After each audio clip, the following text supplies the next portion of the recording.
Hello, twisted humans. Do you find yourself wanting to know more about the latest murder, conspiracy, cult, or haunting? Then this is the podcast for you. I'm Alicia. And I'm Sierra, and this is Twisted and Uncorked.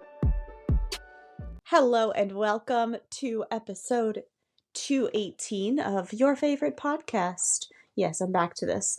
Today's story has a few different categories it could easily fall into, including conspiracy or haunted, but I have chosen to call it unsolved for reasons that will become apparent, and then we will speculate wildly. But first, do you have a fun fact for me? I do.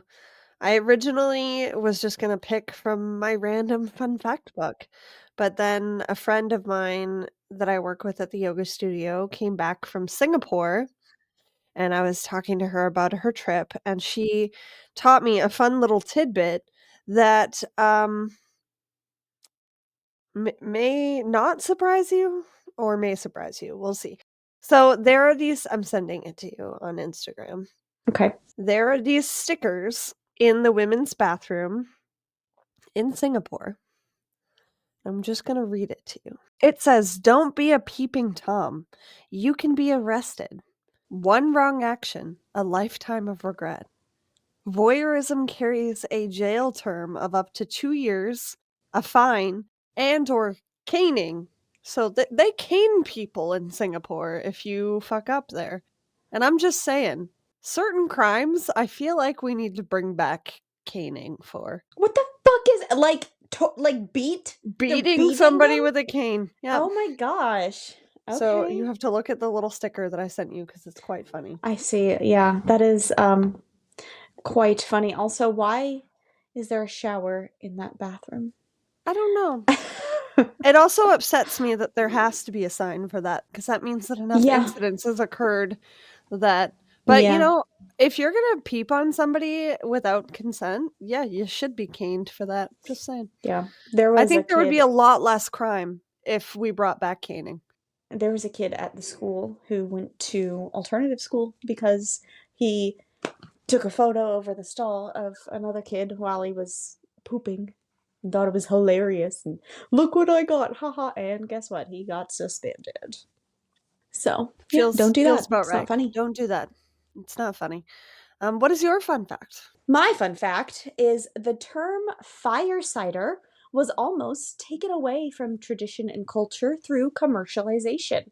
Have you heard of fire cider like as an herbal remedy? No. Okay, so traditional fire cider is made of an onion, horseradish root, ginger, cayenne pepper, garlic, and apple cider vinegar, all put into a jar to ferment for about a month or so, and then strained and mixed with honey and taken daily in the colder months for immune support when it's harder to get essential vitamins and antioxidants from foods because the gardens are frozen.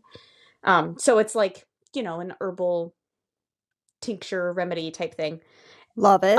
The recipe itself is probably hundreds of years old, but the term fire cider was coined in the 70s by an herbalist and author named Rosemary Gladstar, just as a fun thing to call it when sharing the herbal remedy, since it had apple cider, vinegar, and spicy herbs. In 2012, the term was trademarked by some company who wanted the rights to the name and the traditional recipe. Herbalists got together and created organizations, one called Tradition Not Trademark and another called Free Fire Cider, in hopes to gain enough attention and support to get the trademark decision reversed. And in 2019, they won a precedent-setting case declaring that fire cider cannot be trademarked. As long as you have access to the ingredients, you have your own little immunity booster to help yourself and your family through colder months. I think What that's is pretty cool. actually in a fire cider? Onion, horseradish root. Does it tell you the actual quantity? So literally you take a jar. Yeah. And in it you cut up a whole onion and put an onion in there. Cut up some horseradish root, stick it in there. What else did I say? Ginger, cayenne pepper, garlic, and then all of that stuff is just in a jar. And then you pour apple cider vinegar all the way until everything is covered, because apple cider vinegar makes things not Uh, go bad. You yeah. put the lid on it and you basically bury it. But you can put it like in a cabinet, a dark cabinet or something, Yeah. and let it ferment. And then you strain it into a different jar with honey so that you can actually eat it, because otherwise it would be disgusting. And you just take a spoonful. I made it before. It's not good, but it's a good immunity I booster. literally thought you were gonna be It's like, not "It was really tasty. good." I'm like, "You're a fucking No. liar." No, it's not for tasting. It's for, benefits. Immunity. Yeah. I'll It's stick with not Kevin's tasty. shots, I think. He makes different ones with ginger and turmeric and Yeah. cucumber and all sorts of ones, and they actually taste okay, so Speaking of fire cider, today's episode pairs well with a drink called a fire cider sangria, perfect for the holidays, but much more palatable than the fire cider from before. This one is apple cider vinegar. I'm sorry, not vinegar. Apple cider, fireball, prosecco, and caramel. Or for a mocktail version, steep some cinnamon sticks in ginger beer and then mix that with apple cider vinegar and caramel. What do you think? What did you do? How did it turn out? so I made a baby between the 2 because I don't hate Fireball. That's a sad thing to say. The smell of Fireball makes me ill. So, I made it with Prosecco. Okay, I'll tell you what I did. I have caramel, apple cider, Prosecco, and ginger beer, and cinnamon in here. Okay. But what I did is I put everything in it and then I topped it with my ginger beer, so it made a little ginger beer explosion, bringing all of my caramel and cinnamon to the surface of the bubbles, and then proceeded to pour all over the side of my glass. Ah, So I sipped it, and now I have cinnamon all over my face, and my cup is sticky, but it's really good. I was like, would it be an episode if I didn't fail in some way at this? No. I made my own caramel. Do you want to make caramel? No. Use a can of sweetened condensed milk and boil it in water until it turns to caramel. That's it. That's all you do. Yum. It's I very just easy. heated up one of those little caramel squares, 'cause that's all Ah, I had. yeah. I made my own caramel and then I did apple cider and then I did have cinnamon sticks that I put in a jar, a mason jar with ginger beer, and I left it in there for like 2 days because we were originally going to record yesterday, so I did that on Wednesday. And I was nervous that it wasn't going to come out cinnamony because it didn't change color or anything. And I was like, well, this was pointless. And I opened the jar and it just smelled like Fireball minus alcohol. And so it worked perfectly. It's great. It's very cinnamony. The apple cider is great. The caramel is just all mixed in. It's perfect. I love it. It's so good. I think it would actually be kinda tasty warm I as was well. thinking that too. Yeah. Yeah. I thought about I it don't at know how to first. heat ginger beer, I don't but either. if I So was it'd take away doing the bubbles, but if I did the actual like fireball version, probably I feel like I would do warm. I feel like that would be good warm. But yeah, this is really great though. my friends did that for a Christmas party. It was like a warm apple cider punch with Yeah. Fireball and, like, sliced apples, and it was really good. That was the last time I drank Fireball. Enough said. Fun party. Before we get into the episode, I want to warn you that 95% of the information in this story comes from one source, and the other 5% seems like a combination of the game of telephone and urban legends that spun off of true events. The main source is a book written by an 1800s actor named Walter Hubble, who claims that this story is a true account of facts and that he and the others in this story experienced these things. But he tells you so many times in the book that it's true that it makes you think it's not true. Like, dude, you're overcompensating here. Like, why do you have to tell me 18,000 times that this is real? Just one should be good. He literally writ like a notarized paper saying everything I said is true. And I'm like, What are you overcompensating for, bro? Well, that and like, I don't know if notarizing a piece of paper makes whatever you're Right. saying true. Like, I don't think that's how He that thinks works. so. Yeah. Okay. Okay. If it did, I would be right about a lot of things. um, Okay, so I'm going to tell the story his way first, and then use the other 5% of my source material and my own speculation to finish off the episode. So here we go. The story starts in a 2-story cottage style home on Princess Street in Amherst, Nova Scotia, in August of 1878. The homeowners, Daniel and Olive Teed, lived with 6 others. They had 2 young sons. Daniel's brother lived with them, and Olive's 3 younger siblings lived with them as well. Olive's mother had died shortly after giving birth to the youngest sibling, Esther Cox, and their father left the kids with their grandmother shortly after, not wanting to be a single father. While Esther was just a teenager, her grandmother passed away, and so she and all of the siblings moved in with Olive and her husband Daniel. Esther's closest sibling was Jane, who went by Jenny, and they shared a bedroom in the home. When the 2 of them were described in the book, they seemed to be complete opposites. Jenny was described as a pretty and someone that every man wanted to court while also having a job, which wasn't the norm for a 1878 woman. Quote, she was a village belle and always had a host of admirers, not of the opposite sex alone, but even among the ladies. End quote. Wow. She was basically perfect. Yeah, a fucking smoke show. All right.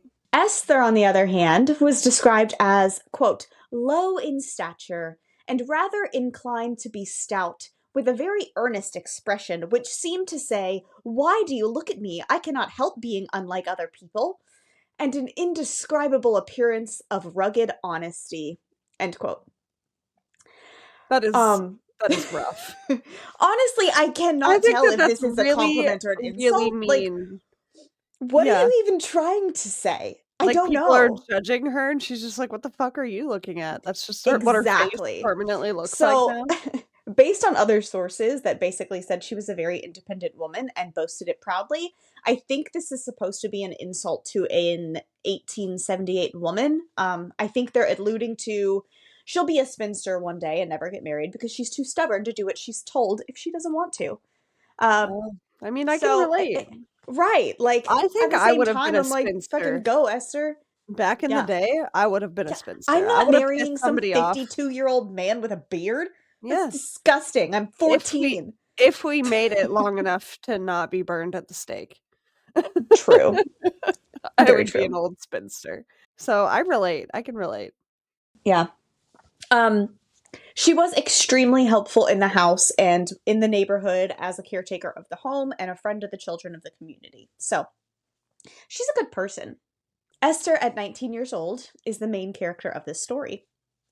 On September 4th, 1878, Jenny went up to her bed in her room where Esther was already lying down. They shared a bed, they shared a room. It's a small house. Just as Jenny started to fall asleep, Esther kind of shot up out of bed, screaming that she felt a mouse in bed with them. Jenny was jolted awake and lighted the lantern to help her look for it. The sheets were not moving anymore, so Jenny assumed the mouse was trapped in the layers of the hay mattress and that it couldn't possibly get out and hurt them, so they just went back to bed. It's 1878. The mattress is made of hay. There's nice. Yeah. And Again, I say I would not survive. The next night, as soon as the girls put out the light and tried to sleep, they heard a noise again, this time under the bed. Esther lighted the lamp and asked her sister to help her kill this mouse. The rattling or scurrying noise was coming from a box of sewing materials that was under the bed, so Esther pulled it out, but when she did, they heard... Why did I write they heard? When she did, they saw the box leap suddenly out of her hands and into the air a foot before falling back onto the ground. Not believing her eyes, Jenny grabbed the box and placed it on the floor in the middle of the room, only to see it do the same thing. Jump up about a foot into the air, all on its own.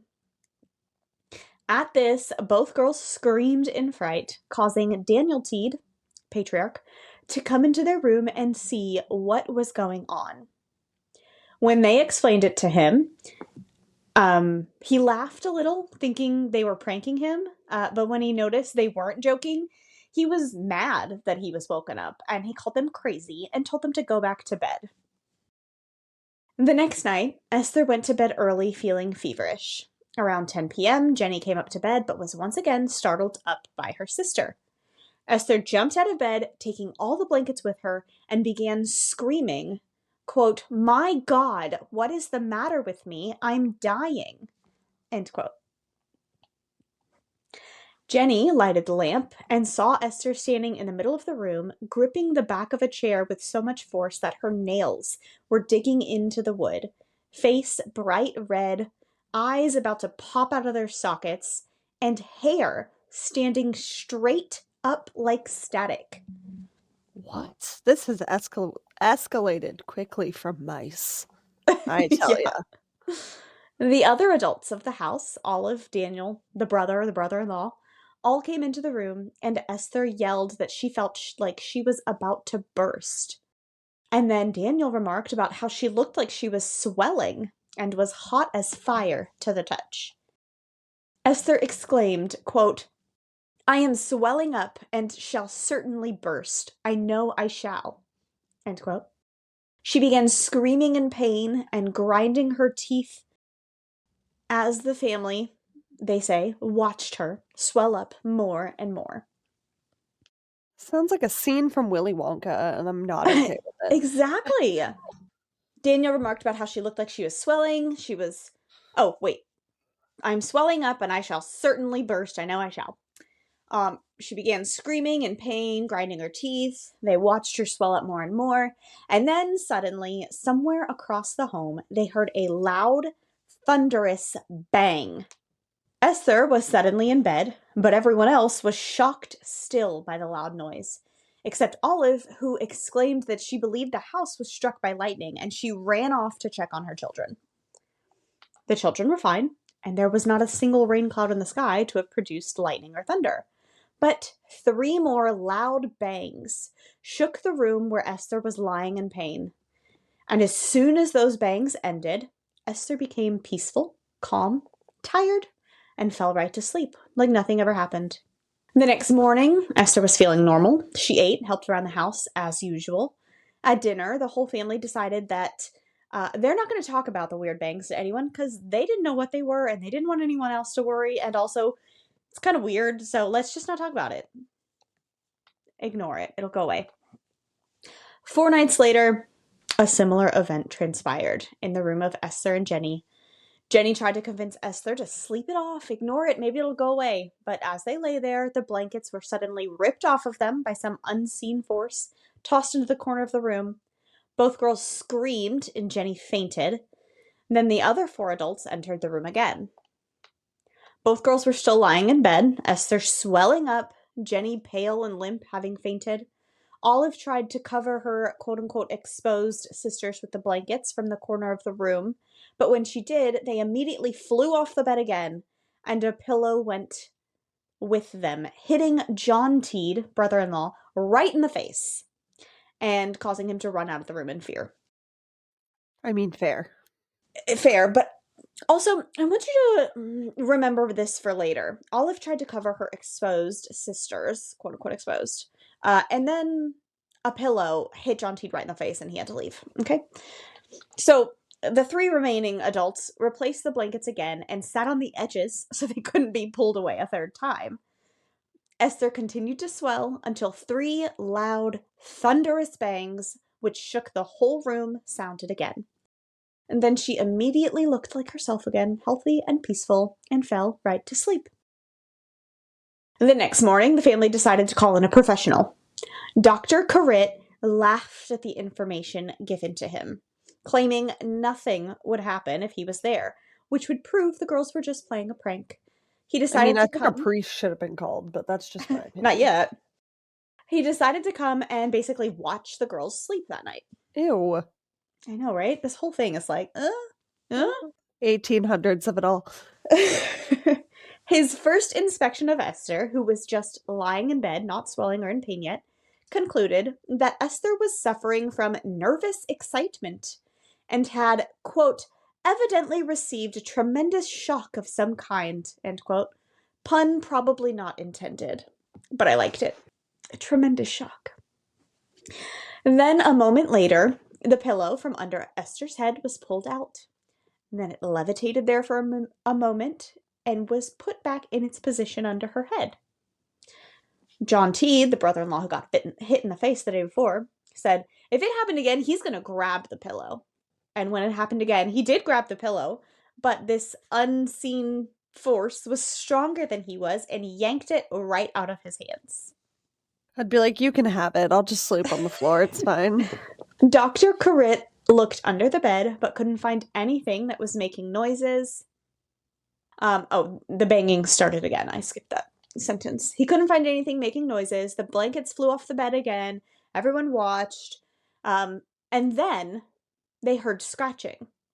And words were etched into the wall that read, quote, Esther Cox, you are mine to kill, end quote. Dun, dun, dun. Like, it just started etching into the wall with no one touching it. No. That is horrifying. The blankets went back to their place. A piece of plaster from the wall came flying towards the doctor, turning a corner, landing at his feet. He picked it up and placed it on a chair, but then the banging happened again. As usual, after big, loud bangs, Esther was tired and went to sleep. The next morning, the doctor was still there. Esther, I think he left and came back. Maybe he stayed and watched her sleep. I don't know. The doctor is there. Esther goes into the cellar to grab something, raced back upstairs, and was like, someone is down there. They're throwing stuff at me. The doctor went to check. Nobody was there. Nothing happened. Then he asked her to come down to the cellar with him. And this time, potatoes were thrown at the two of them. I like this unseen entity. Right? What is happening?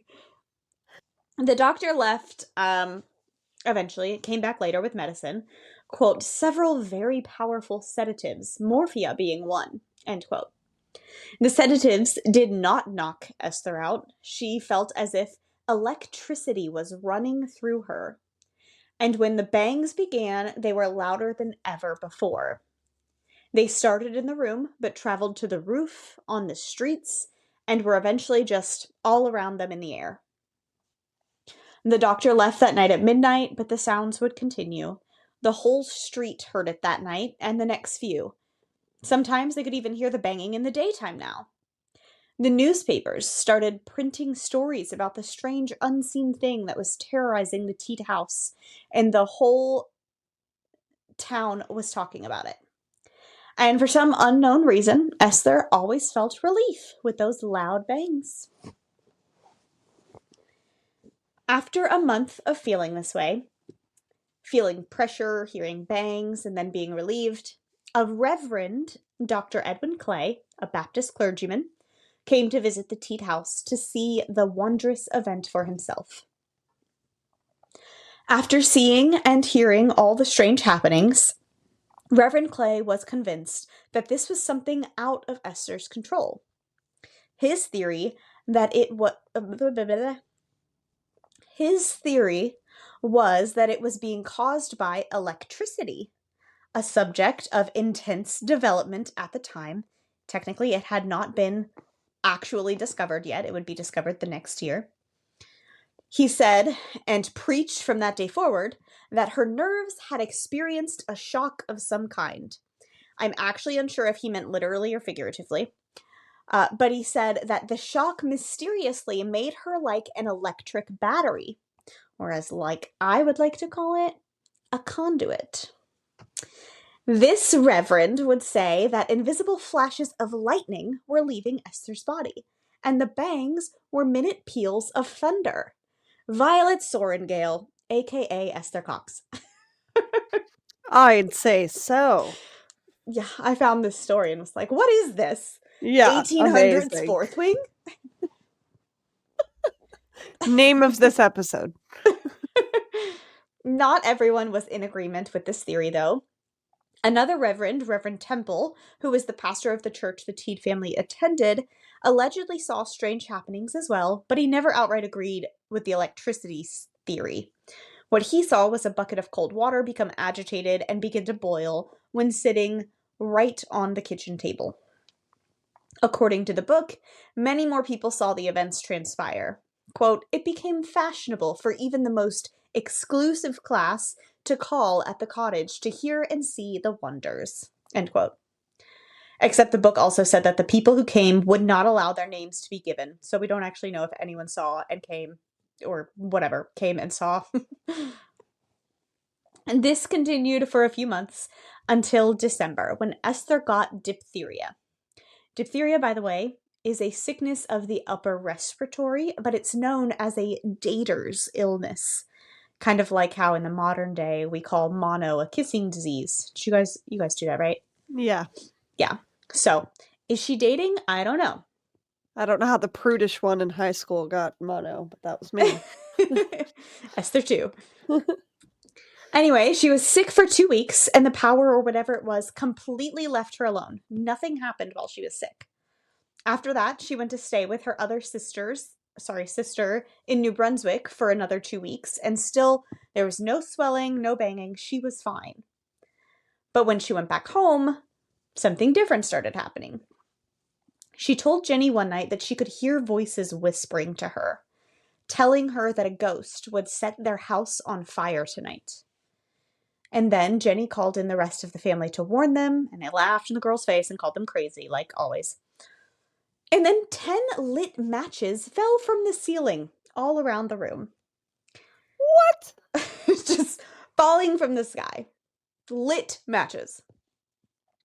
Luckily, the family was able to put them all out. But that night, loud noises started When up your again. bed is made out of straw, that's a huge hazard. Right? Yeah. This time, the loud noises seemed to be intelligent. Jenny said that she felt that whoever was whispering could hear them, and that the bangs were the responses. So the family and Dr. Corritt started to communicate with the power. Though now the bangs were more just like knocks. It would knock once for no, 2 for I don't know, and 3 for yes. Daniel asked if there would really be a fire. 3 knocks. And just shortly after, a dress was taken down from its hanging place, pulled under the bed, and set on fire. But again, luckily they put it right out because they watched it happen in front of their eyes and they're like, what the fuck? On another occasion, there was a fire that started in the cellar. That one got out of hand, but the family as well as other neighbors were able to put out the flames eventually. Not long after that one, Esther exclaimed to her family that a fire was going to happen again and that she could actually see the ghost, a man with glaring eyes, laughing at her. From this day forward, the family allegedly believed that the thing that was terrorizing their home was a ghost or a demon, a thing that was once alive on Earth, but no longer is. Allegedly, it claimed it had been to hell. And Daniel said that he couldn't have Esther living in his home anyway, with this threat hanging over them. Esther very much agreed that she needed to leave. So a neighboring man named John White, who was very interested in the power that Esther held. Of course his name was John White, though. Yeah. Allowed her to come and stay with him and his family. For 4 weeks, she was fine. Everything was normal. Esther wasn't anxious or scared anymore. She was happy and healthy. She cooked and cleaned and went to church with this family. John's wife cared for Esther like she was her own daughter, and Esther was a great help to the whole house. But after those initial 4 weeks, something started to happen again. As she was scrubbing the floors, her scrubbing brush was pulled from her hands and disappeared. And then she heard the voice again, screamed for Miss White. They looked all over the house for the brush, and eventually it fell from the ceiling and hit Esther right on the head. For the next 2 weeks, the ghost, or whatever, communicated with Esther and John White, much like it had been doing back at her home. It did parlor tricks, able to tell how many coins were in visitors' pockets, the dates printed on them. It tapped on the walls, until eventually the ghost, or whatever, started doing bad things again. The thing was banging around and starting fires. John White says he made Esther start coming to work with him at his saloon because he was scared of what could happen at his house while he wasn't there. At the saloon, an axe, as well as the stove door off of its hinges, flew into the air and crashed onto the ground. What the fuck? Another time, John White's son's pocket knife flew through the room and landed in Esther's back, literally stabbing her in the back with blood on it. Frederick, the son, removed the knife, literally pulled the knife out of her back, placed it in his pocket, and then suddenly it was in her back again. Like, it disappeared from his pocket and into her back. So then he took it out and put it in a cash drawer and locked it.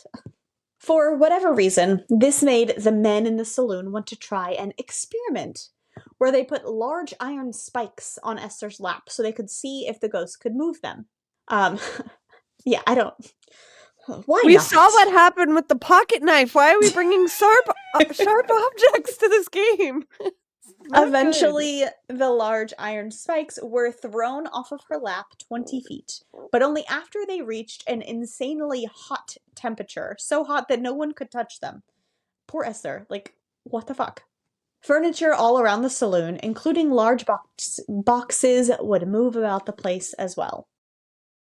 And so eventually, like, this is too fucking much, she moved back to her other sister's house, you know, from when she moved there after diphtheria. And again, nothing bad happened. She's fine there. Everything is good. When she returned to Amherst, she went from there to a farm where she stayed with another nice family, not John White or the Teeds. And she stayed at this house in Amherst, this farm, for 8 weeks, and nothing happened. It seemed like everything was all over. And so, you know, she's like, I'm good now, I'm better, everything's great. She moves back in with her sister at the Teed house and got a job at the saloon with John White so she could move forward with her life. And then it all started up again. During this time, we're unsure exactly what time because the book is written by, you know, the man who this section is about. John White had been writing letters back and forth to the author named Walter Hubble. Walter, having just finished his acting tour, decided to come and stay in Nova Scotia for a while so that he could meet this woman with power. Now, in the letters, which I did not see, but I saw other sources write about, allegedly, John White and Walter Hubble both wanted money real bad. They thought this was a perfect way to make money. Walter Hubble, however, is like, I only wanted to come so that I could prove ghosts aren't real, but instead I found out that they are, or whatever. So after just one day with Esther, after hearing all of the things that he heard from John White, Walter Hubble took Esther Cox out on a lecture tour. He was going to show her off to the world and speak about what was happening to her after one day. They completed 3 lectures in 3 towns, which have newspaper articles written for each one, which are included in the book. The author is not included, and Walter Hubble says like 18 times, I did not write these. However, it's 2025, and I'm pretty sure he did write them. I'm pretty sure you can Google it, and his name is on it. So, Good try, sir. Good try. yeah. I had it pulled up so I could read them. They're really long, so I'm not going to do that right now. Again, the book is free. They're in the book. Did I say that already? The book is free. It's in the archives. So basically what was happening was during these lectures, nothing would happen on stage. Like he was trying to say all of this stuff was going on with this girl, but nothing happened. She couldn't perform or whatever. But then the newspapers would talk about how just before she went on, this, and that thing happened. And at the hotel, this, and that thing happened. And this, but nothing ever happened on stage. After the third lecture, the audience was starting to believe that this was all a fake. They did not like that Esther couldn't perform on command and that the power only came out sometimes. And an angry mob started outside the third lecture hall with people throwing stones and bricks at them, allegedly. Rude. Feeling unsafe, John White convinced Walter Hubble to bring Esther Cox back home to Amherst. This is when Walter Hubble decided that he would stay with the Teed family for the summer and start to write a book. And he says that this had nothing to do with the ghost or the power. He just wasn't ready to leave Nova Scotia, having just gotten there. But of course, a lot more happened after this, things that would help him to write this very book. On one occasion, his umbrella was thrown from one side of the room to another when no one was near it, only Esther and Olive sitting at the table next to him. Another time, a large carving knife flew through the kitchen at Esther and landed on the floor right in front of her. I'm glad it wasn't her back. I'm just saying. Yeah. His things would continue to be thrown, chairs pushed all about, hammering, knocking sounds, and things being thrown seemingly directly at Walter. In the beginning of his stay, Esther said to him, quote, "Oh, you will soon get used to them. I do not think they like you." End quote. So Esther's like, haha, bitch. The violence around Walter continued. Here's a quote from the book here. "While lying on the sofa in the parlor in the afternoon, several needles were taken from the knitting in Esther's hands and thrown at me. A piece of cake little George was eating was snatched by a ghost from his hand and thrown at me 3 times in succession. Dear little fellow, he cried bitterly about it.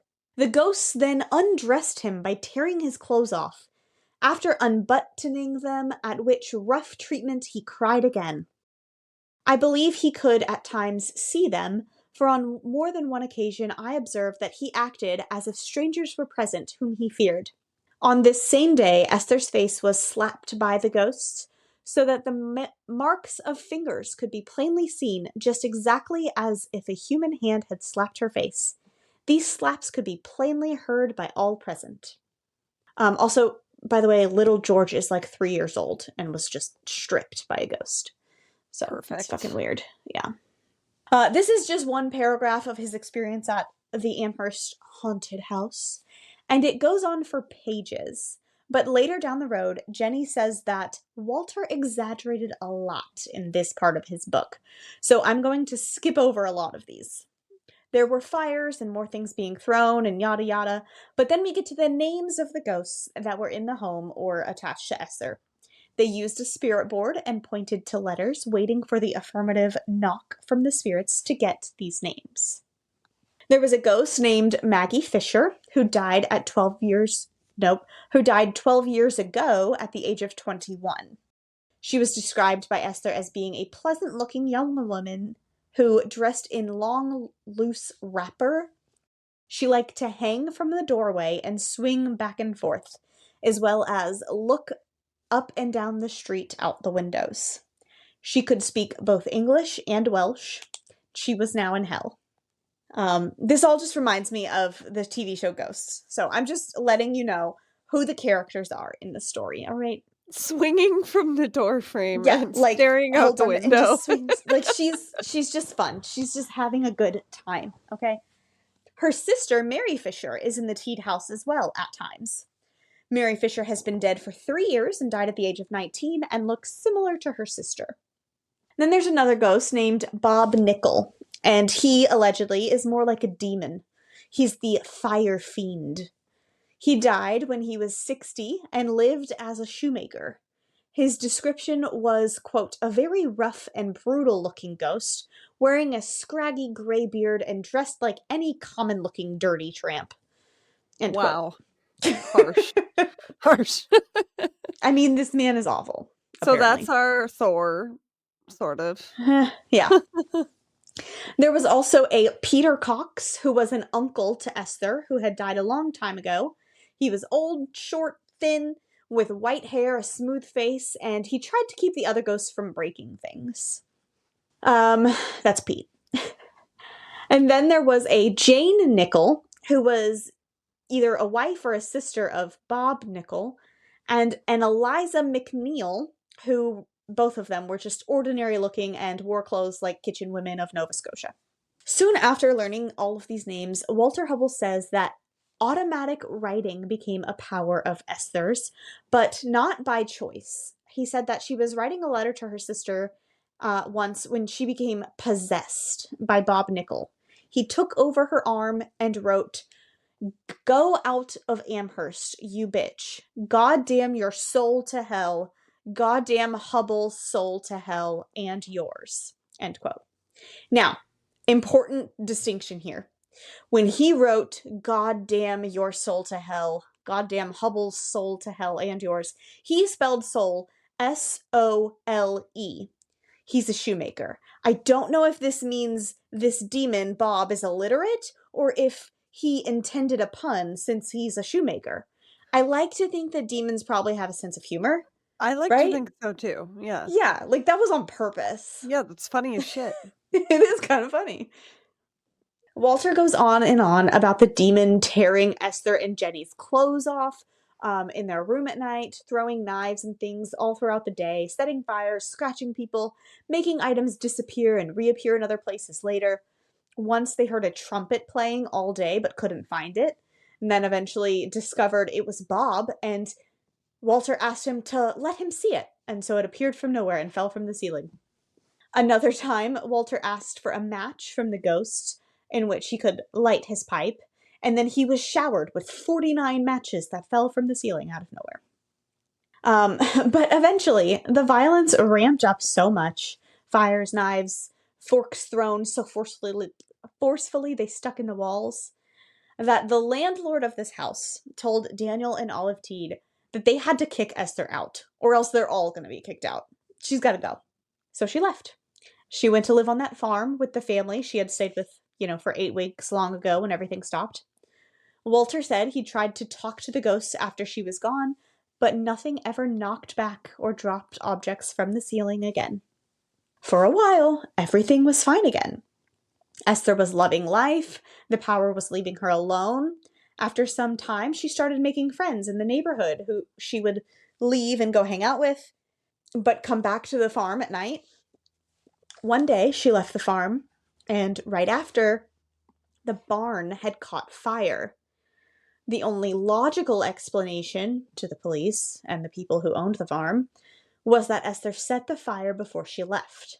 And so she was arrested, tried, and sentenced to 4 months in jail because the courts did not believe that Bob Nickel, the ghost, had done it. She was only made to serve 1 month. She was out on good behavior. And there was no ghostly activity while she was in jail or ever again. That was the last of it. Esther went on to marry and have children of her own and stayed out of the spotlight for the rest of her life. And that is the end of Walter Hubble's original story, but he added some stuff in a later edition of his book after some people started basically talking shit about him and how this was all a ploy to get money. So the biggest plot hole, I suppose you could call it, in Walter Hubble's story is that Esther did experience a trauma that he decided to leave out of the main story. Now, for me, this trauma does not mean there was no power, but for many people, the trauma and the fact that he left it out screams Esther made this all up. So, 4 days before the very first fit of power that Esther experienced, she went on a date with a man named Bob McNeil. No one will ever truly know the extent of what happened on this date except Bob and Esther, but what Esther eventually admitted to was that he took her on a carriage ride. After driving through town, he led the horses to go toward the woods and then stopped there. Then Bob got out of the carriage and ordered Esther to get out. She thought he was kidding, laughed, called him crazy, but then Bob pulled out a gun and pointed it at her and again told her to get out or else he'd kill her. She again refused because Esther doesn't give a fucking shit, okay? And in the distance, another carriage was heard heading their way. Bob quickly got back into the carriage, maybe the other carriage spooked him, and forced the horses to speed dangerously back to Esther's house where he dropped her off. She was soaking wet when she got home because it had been raining on the ride home, but Bob was going too fast for the top to be lit up. So it was just raining right all over them. That night, she cried herself to sleep and never spoke of Bob McNeil again. Her family just assumed they had a breakup. This was Esther's trauma. Now, here's where we speculate and also dig into this game of telephone. Firstly, Walter Hubble believed, after having to confess that he knew this information, that there was a demon inside of Bob McNeil, the ex. He said that Bob McNeil was known around town to have always been a bad guy, and he used to skin cats alive as a child. He said that the Teeds never approved of Esther dating Bob McNeil, but she did what she wanted anyway. He believed that this demonic thing inside of Bob McNeil broke off of Bob and reformed inside of Esther as Bob Nickel, possessing her. So, weird, but whatever. The fire starter. Yeah. Okay. The fire starter. Bob McNeil, Bob Nickel. Both shoemakers. Oh, I didn't tell you that yet. So, one of the theories is that she was a lying liar who lied. Skeptics and even some ghost believers, such as a member of the SPR, thought that because the names of the ghosts were what they were, this was proof that they were fake. Bob McNeil, the guy who may have caused her trauma, was a similar name to Bob Nickel, that was supposedly a demon tormenting her. Jane Nickel had the same first name as her sister. Eliza McNeil had the same last name as the ex-boyfriend. Peter Cox was a relative. Basically, their claim was that Esther wasn't even clever enough to give random names. She just wanted attention after a breakup, and she used names that she already knew to name the ghosts that were tormenting her, the quote-unquote ghosts, when she was really tormenting herself. So that's one theory. She, quote, turned her personal crisis into a public sensation, end quote. The next theory is that maybe the trauma didn't happen exactly this way. Whoa. Excuse me. I didn't know I could do that. Sorry. The next theory is that maybe the trauma didn't happen exactly this way, and then maybe it was poltergeist. This, in a way, is the same, except Esther wouldn't have known she was doing it. So it may have been her subconscious trying to deal with the trauma with powers she didn't know that she could harness. Carrie style. Like Matilda. Exactly. But less violent. It's not her fault. Matilda is less violent. Right. It's not her fault that it was happening. Her body was just overwhelmed and powerful, and this is how it coped. Some people believe that more happened than Bob McNeil just pulling a gun on Esther. So why would he tell her to get out for no reason and then not even kill her? Like, if he was going to kill her, he would have just killed her, right? Probably he sexually assaulted her, but she didn't want to admit that part because there's such a stigma around sex before marriage at the time. So with the poltergeist theory in mind, I also wanted to point out that I get a really bad feeling about Daniel Teed, and even John White. So all the sources say that Bob McNeil, the ex, was a shoemaker, just like the ghost Bob Nickel, by the way. But one source says that he worked with Daniel Teed, who was also a shoemaker. And also that Bob McNeil just continued on about his life. If I was held at gunpoint by some creep and my brother-in-law found out about it and worked with the creep, there would be some words at the very least, probably some hands. But there was no report about that. So maybe Daniel just didn't fucking care. He did call her crazy on multiple occasions when she was in distress. Maybe this trauma was just the tipping point for Esther. This is speculation, okay? Wild speculation. Maybe Esther had a bad life at the Teed house. It's a little strange that the powers manifested in sexual ways at time, like them being exposed on the bed, or the kid being undressed by the poltergeist. I didn't mention this before, but in the book, Walter Hubble mentioned that Daniel told him the quote-unquote true nature of the torture that Esther experienced from the ghost, but that it quote-unquote shall remain nameless here. So, seems like he's trying to say sexual abuse from a ghost, or maybe from someone in the home. Yeah. I'm not blaming Daniel per se. Maybe it was John T, the one that got hit in the face with a pillow, you know? Like, it could have been anybody in the home. When Esther moved to be with her sister, she was fine. Also, when she was sick, she was fine. No one's gonna sexually abuse a sick person. That's gross. I mean, it's fucking gross to sexually abuse anybody, but you get it. She was fine when she was with her sister, not accidentally poltergeisting because she actually felt safe. And then she came back and it started again.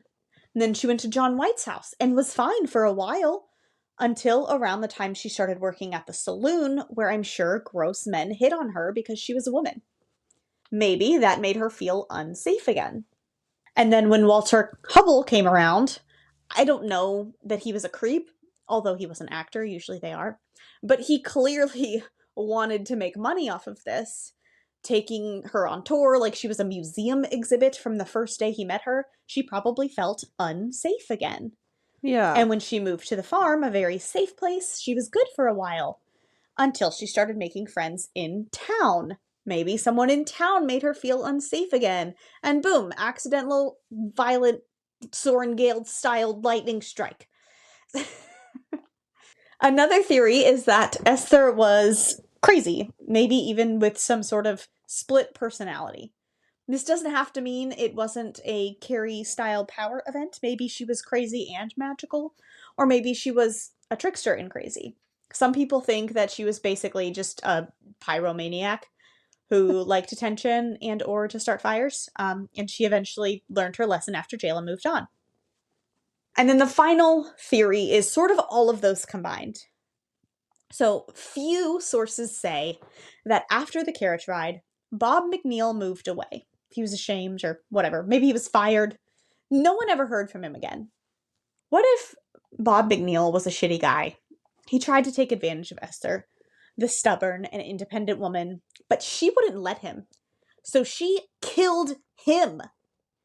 She was out in the woods trying to cover up the body, soaking wet in the rain, when another carriage came and asked if she needed a ride and took her home.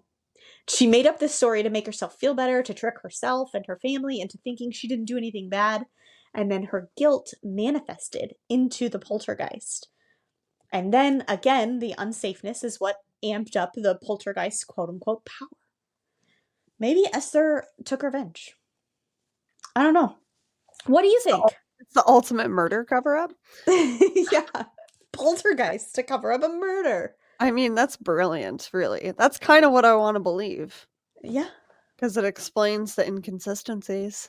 But then also, like, since when do ghosts act under our timeline, right? Like, if it was a ghost situation, like, I mean, I don't know. I kind of like that.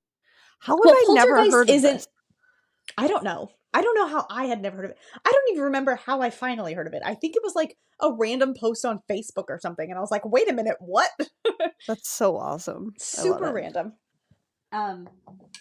Yeah, I don't even know if I think it was a ghost, because usually poltergeist is related to usually girls, but teens, and people believe that it's just some supernatural hormones, basically. Not a Yeah. ghost, not like something that died, but like you don't realize how much power your brain has, and you don't realize you can control shit with your brain, even though it's your subconscious brain. You don't know you're doing it, like Carrie, Yeah. like Matilda. Yeah. So I don't know, maybe It's not the first case like that to be attributed right. to being a teenager. Maybe there's no ghost involved at all. Maybe it's all Esther. She's powerful. She just didn't realize it. I don't That's know. so It's awesome. fucking weird. That's a great case. Yeah. Well, Amherst Okay. now has a yearly quote unquote Esther Fest. It's a street party that they do the week of Okay. Halloween. And this year there was live music, vendors, bounce castles, a petting zoo, and a pie eating contest. I don't actually know why Amazing. they call it Esther Fest, but at least her name is living on. I believe it deserves to. So Right? That's whatever. so awesome. Esther Fest. Oh, that's cute. It kind of rolls off the tongue too. So Yeah, that's pretty cool. Huh. Well, I'm glad I finally know about it. Let us know what your guys' thoughts are. Yeah. I like murder cover up. Yeah. Accidental. Like murder cover-up. purposely murdered, accidentally poltergeisted. Yeah. Happens to the best of us. I mean, I don't think that what I have to say today at the end of this episode is that exciting. As the accidental murder poltergeistiness. Yeah. But I will say, if you liked this episode, because I loved it, please go leave 5 stars wherever you're listening now. It really is the best way to spread the word. We will see you next week for my episode to be determined. I'm torn between a couple of things. And in the meantime, Keep it twisted. Twisted and Uncorked is hosted and produced by Sierra Zorn and Alicia Watson. If you like the show, don't forget to leave a 5-star rating and review wherever you are listening now. It really is the best way to spread the word. You can check out all things Twisted on our website, twistedanduncorked.com, and we will see you next Tuesday for a brand new episode.